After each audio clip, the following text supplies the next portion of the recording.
नमस्कार मित्रों, स्वागत है आप सभी का आपा के चैनल महाकाव्य में, जहां हम सनातन धर्म के अमृत ज्ञान को आपके हृदय तक पहुंचाने का कार्य करते हैं। आज हम भगवद गीता के 15वें अध्याय पुरुषोत्तम योग की ओर बढ़ रहे हैं। यह अध्याय गीता का हृदय है, जहां भगवान श्री कृष्ण आत्मा, प्रकृति और परमात्मा के अद्भुत रहस्य खोलते हैं। यहाँ श्री कृष्ण एक उल्टे अश्वत्थ वृक्ष के माध्यम से संसार के मायाजाल की व्याख्या करते हैं और फिर पुरुषोत्तम यानी परमात्मा की पहचान कराते हैं। यह अध्याय मात्र ज्ञान नहीं, जागरण का मार्ग है। तो चलिए प्रवेश करें उस दिव्य ज्ञान में जो जन्म और मृत्यु के पार ले जाता है। युद्ध भूमि की रणभेरी अब धीमी हो चुकी थी, रथों की गूंज थोड़ी थम गई थी और अर्जुन की अंतरात्मा जैसे श्री कृष्ण के शब्दों में गहराई से उतर चुकी थी। अब वह केवल योद्धा नहीं रहा, वह एक साधक बन चुका था जो उस ज्ञान का प्यासा था जो मृत्यु और जीवन दोनों को पार कर सके। ऐसे में श्री कृष्ण उसे एक ऐसे रहस्य का उद्घाटन करते हैं जो केवल ज्ञानी पुरुषों को ही प्राप्त होता है। यह संसार, यह जीवन, यह ब्रह्मांड एक वृक्ष के रूप में व्याख्यायित किया गया है। श्री कृष्ण कहते हैं, ऊर्ध्वमूल मधः शाखमश्वत्थम प्राहुरव्ययम् छंदांसी यस्य पर्णानि यस्तम वेद स वेदविद। अर्थात यह संसार एक अश्वत्थ पीपल वृक्ष के समान है, जिसकी जड़ें ऊपर ब्रह्म में हैं और शाखाएं नीचे संसार की ओर फैली हैं। उसके पत्ते वेद हैं और जो इसे जानता है वही वास्तव में वेद का झाता है। श्री कृष्ण कहते हैं, हे पार्थ, इस संसार को एक अश्वत्थ वृक्ष की भांति जानो, जिसकी जड़ें ऊपर हैं अर्थात ब्रह्म में, और जिसकी शाखाएं नीचे फैली हैं अर्थात भौतिक संसार की ओर। यह कोई सामान्य वृक्ष नहीं है, यह वृक्ष आत्मा और माया के मध्य फैला हुआ है, जिसकी पत्तियां वेद हैं, जिनसे ज्ञान रूपी जीवन संगीत उत्पन्न होता है। यह वृक्ष स्थायी प्रतीत होता है, परंतु वास्तव में यह अनित्य है। इसकी जड़ें अत्यंत गहराई तक फैली हुई हैं।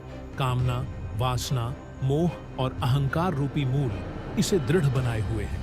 इस वृक्ष की शाखाएं मनुष्य के कर्म हैं, जो अनेक रूपों में नीचे की ओर बढ़ती जाती हैं। किसी में धन की कामना, किसी में पुत्र की आकांक्षा, किसी में यश की लिप्सा और किसी में अधिकार की भूख। यह वृक्ष जीवन दर जीवन जन्मों की पुनरावृत्ति में फैलता चला जाता है और जीव उसमें उलझकर आत्मा के मूल स्वरूप को विस्मृत कर देता है। श्री कृष्ण यह भी बताते हैं कि इस वृक्ष को केवल वैराग्य की तेज तलवार से ही काटा जा सकता है।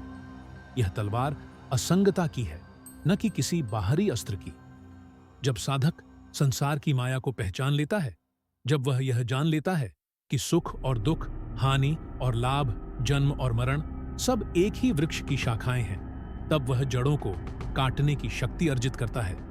और जब वह इन जड़ों को काटता है, तब उसे वह दिव्य पद प्राप्त होता है जो शाश्वत है, जहां से लौटना नहीं होता। फिर श्री कृष्ण कहते हैं, हे अर्जुन, वह साधक जो अहंकार से रहित है, जो मोह से मुक्त है, जिसकी इंद्रियां संयमित हैं और जो सदा आत्मा में स्थित है, वही मेरी शरण को प्राप्त करता है। यहाँ श्री कृष्ण केवल दर्शन नहीं दे रहे, वे साधना का मार्ग भी दिखा रहे हैं। वह मार्ग जो कर्म, भक्ति और ज्ञान के त्रिवेणी संगम पर समाप्त होता है। श्री कृष्ण कहते हैं, ममैवांशो जीवलोके जीवभूतः सनातनः मनः षष्ठानि इंद्रियाणि प्रकृतिस्थानि कर्षति। अर्थात हे अर्जुन, जीवात्मा मेरा ही सनातन अंश है, परंतु जब वह प्रकृति में प्रवेश करता है तो वह मन और इंद्रियों को खींचता है और उन्हीं से बंध जाता है। अब वे आत्मा के स्वरूप पर दृष्टिपात कराते हैं। हे अर्जुन, जीवात्मा मेरा ही एक सनातन अंश है जो प्रकृति के संसर्ग में आकर मन और इंद्रियों को आकर्षित करता है और कर्मों के जाल में उलझ जाता है। जैसे हवा विभिन्न गंधों को अपने साथ ले जाती है, वैसे ही आत्मा एक शरीर छोड़कर दूसरे में प्रवेश करती है, साथ में ले जाती है अपने संस्कार, अपनी प्रवृत्तियां और अपने अधूरे कर्म। यहाँ श्री कृष्ण जीवन की गहराई को दर्शाते हैं। आत्मा शरीर से पृथक है, वह अजर है, अमर है, नित्य है, परंतु जब वह इंद्रियों और मन के बंधन में पड़ जाती है, तब उसे मोह, पीड़ा, अहंकार, दुहक और मरण के अनुभव होते हैं। संसार की माया उसे अपने में बांध लेती है और वह बार बार जन्म लेकर इस वृक्ष की एक एक शाखा पर झूलता रहता है, कभी सुख में, कभी दुख में, कभी आशा में तो कभी निराशा में। श्री कृष्ण अब अपने दिव्य स्वरूप को प्रकट करते हैं। वे कहते हैं, हे अर्जुन, मैं ही सूर्य और चंद्रमा में तेज हूं, मैं ही पृथ्वी में रस हूं, मैं ही अग्नि में पाचन की शक्ति हूं और मैं ही समस्त प्राणियों के हृदय में स्थित हूं।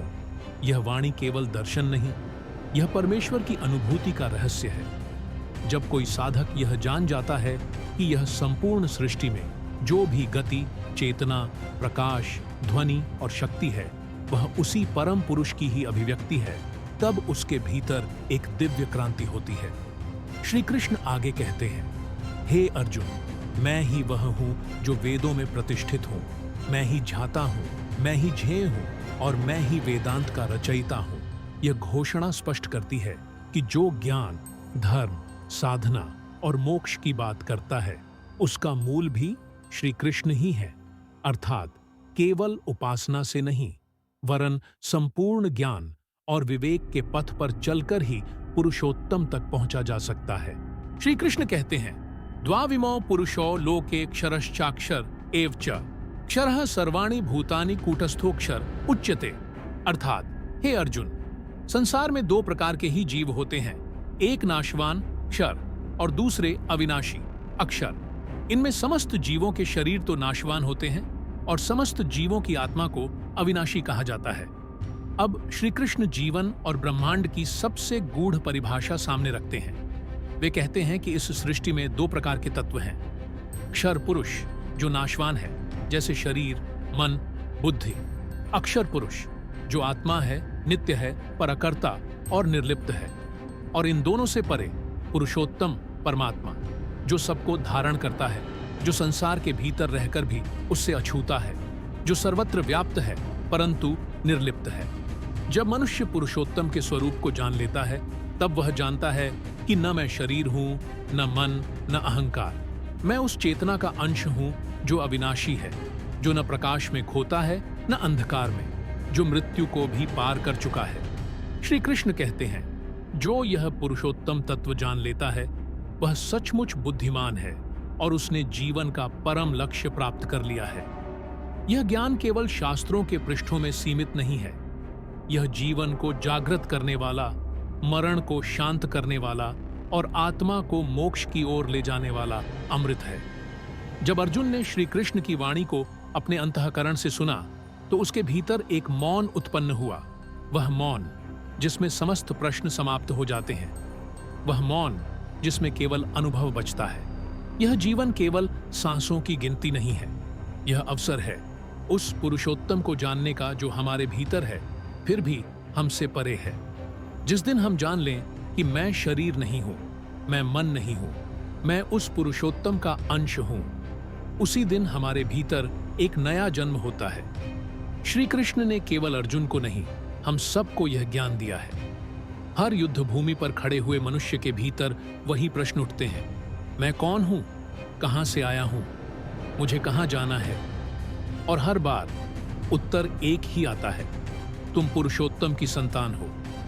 यदि इस अध्याय ने आपके अंतर्मन को स्पर्श किया हो तो एक क्षण रुकिए, अपने भीतर झांकिए और स्वयं से पूछिए, क्या मैं इस संसार के उलझे हुए वृक्ष पर टिका रहना चाहता हूं या उसकी जड़ों से पार जाना चाहता हूं? यदि उत्तर हां है तो श्री कृष्ण की शरण लीजिए।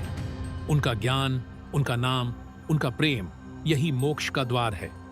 वीडियो को लाइक करें, अपने मित्रों को साझा करें और हमारे महाकाव्य चैनल को जरूर सब्सक्राइब करें, क्योंकि अगले अध्याय 16 में हम प्रवेश करेंगे मनुष्य के दो रूपों में, दैवी और आसुरी स्वभावों की अनोखी कथा में। एक ऐसा युद्ध जो बाहर नहीं बल्कि आपके भीतर होता है। आपसे अगले अध्याय में पुनः मिलेंगे। जय श्री कृष्ण।